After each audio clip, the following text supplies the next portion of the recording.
Universe நேயர்களுக்கு எனது அன்பான வணக்கத்தை தெரிவித்துக் கொள்கிறேன் தோழர்களே.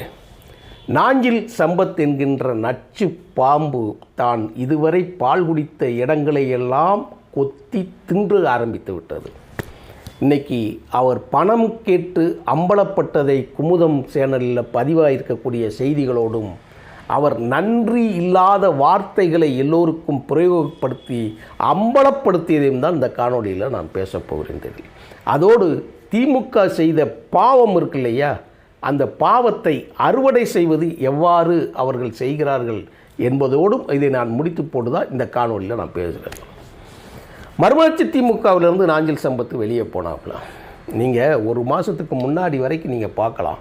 இந்த 2 மாதங்களாக தமிழ்நாட்டின் அன்றாட பிரச்சனைகளுக்கும் அத்தியாவசியமான தேவைகளுக்கும் நித்தம் ஒரு போராட்டம் மூலமாக களத்தில் நின்ற தலைவர் வைகோ அவர்களையும் மறுமலர்ச்சி திமுகவையும் சேதப்படுத்தியும் ஊனப்படுத்துகிற வேலையை இந்த நையாண்டியை வைத்து செய்தவர்கள்தான் திமுகவினர் என்பதை வெளிப்படையாக நான் சொல்லுகிறேன்.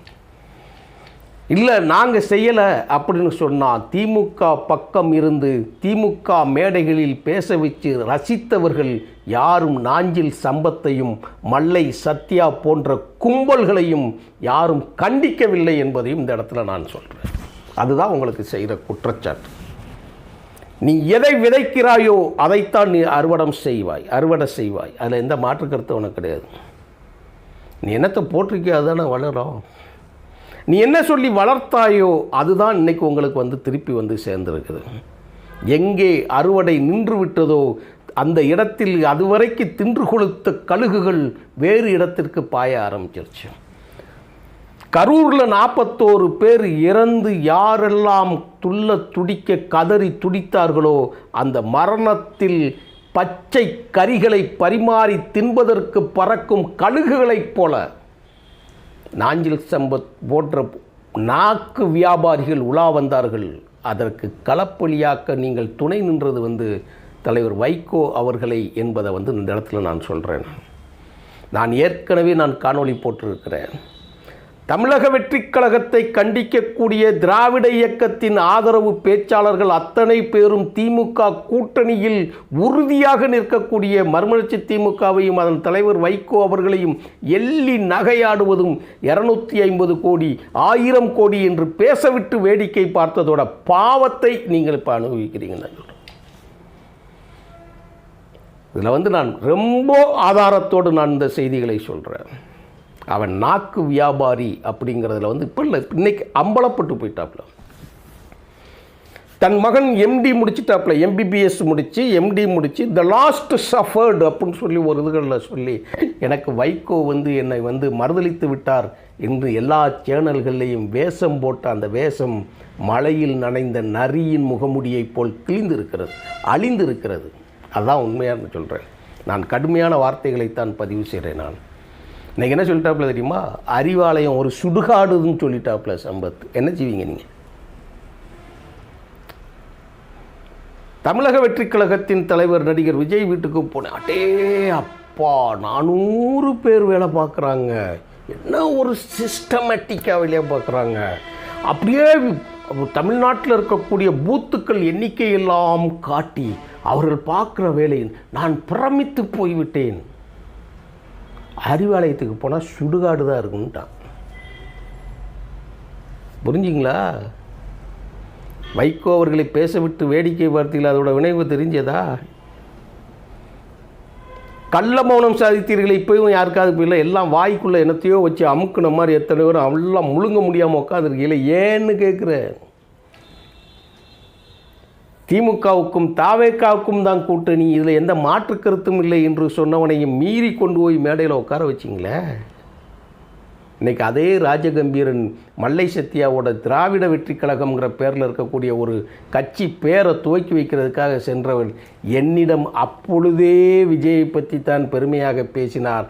அவர் நோக்கமெல்லாம் பணம் பணம் பணம் சொன்னது ராஜகம்பீரன். உங்கள் கூட மேடையை பரிமாறிக்கொண்ட தோழர் ஐயநாதன் அவர்கள் சொல்கிறார்கள், விஜயிடம் போய் நாஞ்சில் சம்பத் அவர்களை மாட்டிக்கொண்டீர்களே அப்படிங்காப்புல. பத்திரிகையாளர்கள்லாம் என்ன சொல்கிறாங்க, நீ பேசின ரேட்டை பற்றி சொல்ல ஆரம்பிச்சிட்டாங்க. அதுதான் இது.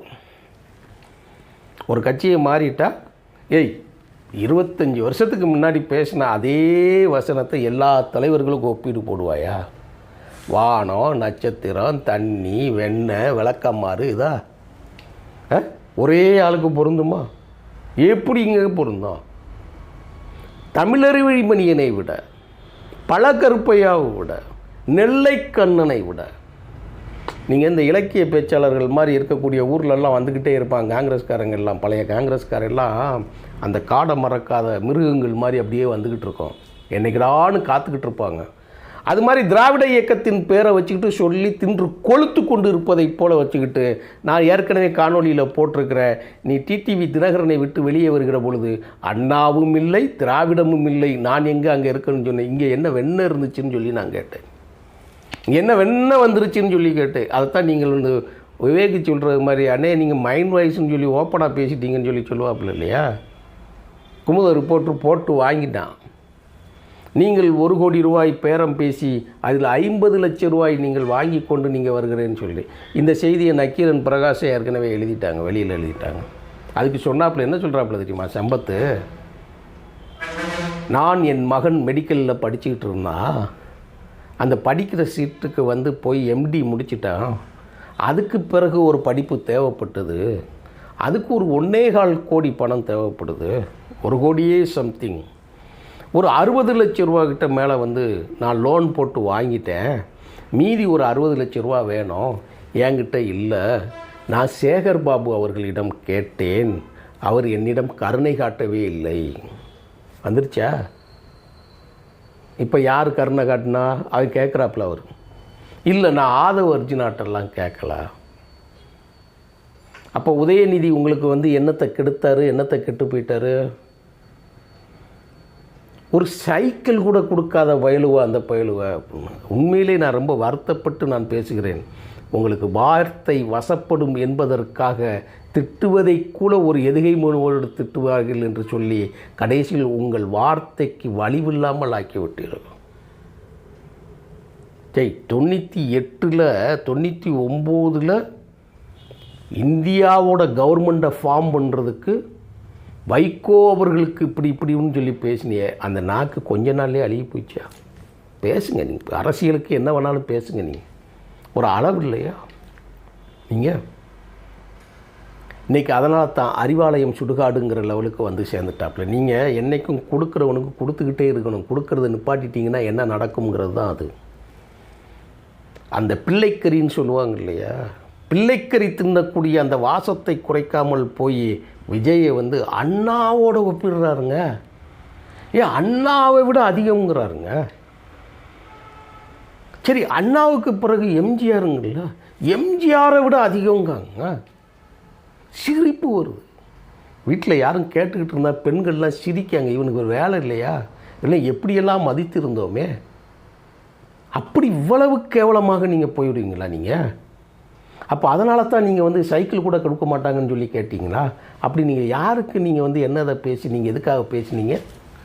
இப்போ சொல்கிறாங்க திராவிட வெற்றி கழகத்திலிருந்து கூட சேர்ந்து அந்த கட்சியில் நீங்கள் ஏன் சேரலை, பேசலைன்னு சொல்லி அவங்க கேட்குற பொழுது இப்போ சொல்கிறாங்க அண்ணன் சம்பத் அவர்கள் விலை போய் விட்டாருங்கள்ன்றாங்க. அந்த தோழர்களும் சொல்ல ஆரம்பிச்சிட்டாங்க. முதல் கோணல் முற்றிலும் கோணல்கள். அப்போ கேட்காப்புல நீங்கள் ஏன் அந்த கட்சியில் போய் நீங்கள் சேரலன்னு சொல்லி அந்த கட்சி பேரை கூட நம்ம சொல்கிறதுக்கு விரும்பலை, நீங்கள் அதை பற்றி பேசணும் கூட அவசியம் இல்லை. ஏன் விரும்பலைன்னு, அது எனக்கு அவசியம் இல்லைங்கிறாப்புல. அவசியம் இல்லை என்று கருதக்கூடிய உங்களை கூட்டு போய் ஒரு இடத்த திறக்க வச்சு பேசுகிறவன் அடுத்து என்னென்ன பேசுகிறாங்கங்கிறத ரொம்ப உற்று கவனிச்சுக்கணும். எனக்கு வந்து யாருமே காசு கொடுக்கல. எப்போ பாருங்கள், எப்பயுமே பாருங்கள், நான் அதான் கடந்த காலத்தில் நான் சொல்லியிருக்கிறேன். நான் வந்து தன்முனைப்பு ஒருத்தனை அழித்து விடுங்கிற காரணத்தை நான் சொல்லியிருக்கிறேன். எவன் ஒருவன் தன்னை பெரிதாக நினைத்து கொள்கிறானோ அவன் தன் வாயாலே அழிது கெடுவான்ங்கிறத நான் பதிவு செஞ்சுருக்கிறேன். அதாவது அதுதான் இங்கே நடக்கு. விஜய்க்கும் விஜயை சுற்றி நடக்கக்கூடியவங்களுக்கும் இருக்குது. நீங்கள் ஒரு ஆளுகளுக்கு வந்து பெரிய நமக்கெல்லாம் ஆதாரங்கள் எதுவும் கையிலன்னு கேட்டால் எந்த எதுவுமே கிடையாது. ஏன்னா ஆதாரத்தோடு எதுவுமே நடக்காது. இவங்க பேசின மாதிரியே தான் ஒரே நாளில் கடைசி வரைக்கும் பேரம் பேச. நான் சொன்னேன் இல்லை, ஃபெலிக்ஸ்ட்டு அந்த இதில் வந்து பேசும்போது சொன்னாப்புல அடுத்த உங்களுடைய பேட்டி தமிழக வெற்றி கழகத்தின் உறுப்பினராக உங்களிடம் பேட்டி எடுக்க முடியும் அப்படிங்கிறத சொன்னாப்புல. சொன்னது அப்படியே நடந்து போச்சுங்க. கக்கன். அப்போ நீங்கள் பேசியது எல்லாம் பேரம். என்கிட்ட வந்து நவம்பர் 4ஆம் தேதியே என்னிடம் பேச ஆரம்பித்து விட்டார்கள்னு சொன்னோம். எனக்கு 4ஆம் தேதியே பேச ஆரம்பிச்சிட்டாங்க. நவம்பர் 24ஆம் தேதியில் 4லேருந்தே பேச ஆரம்பிச்சிட்டாங்க. அப்போ எங்கே சிபிஐ ரிப்போர்ட் வந்ததுலேருந்து பேச ஆரம்பிச்சிட்டாங்க. இவரைத்தான் கொண்டு போய் நீங்கள் வந்து யார் யாருக்கு பேச வச்சிங்க? வைகோ அவர்களை கூட்டணியில் உறுதிப்பாடாக நிற்கக்கூடிய ஒரு ஆளை வச்சு கூட இருக்கக்கூடிய ஆள்களெல்லாம் நீங்கள் கேம்பெயின் பண்ணி அந்த கேம்பெயின் மூலமாக பேச வந்ததோட விளைவு எங்கன்னு பார்த்துக்கோங்க. 60 லட்சம் பேரா. அப்போ என்ன நடந்திருக்குன்னு பல பேர் பல இதாக சொல்கிறாங்க, வைக்கிறாங்க. நான் அவர் சொன்ன கருத்தை தான் நான் அப்படியே வந்து சொல்கிறேன். அடுத்து இப்போ போய் அவங்க விஜயை வந்து முதலமைச்சர் ஆகாமோட விஜய்க்கு இணை ஸ்டாலின்லாம் கிடையாதுங்கிற, திமுகலாம் கிடையாது, அந்த ரிப்போர்ட்டெல்லாம் கிடையாது, இவனுங்க நடிக்கிறாங்க. அதோட இன்னொன்று சொல்லட்டுமா, அரண்மனை நாய் என்று திமுகவை சொல்கிறாப்புல ஏரோவில். இந்த அரண்மனை நாய்களை இனிமேல் தான் நான் பேச போகிறேன்னு சொல்லியிருக்கிறேன். நான் முதலில் சொன்னதை சொல்லி கடைசியில் முடிவு செய்கிறேன் சொல்கிறீர்களே, பாம்புக்கு பால் வார்த்த பாவத்தை திமுக அனுபவித்து கொண்டிருக்கிறது. இனிமேலாவது நன்றி. வணக்கம் தோழர்களே.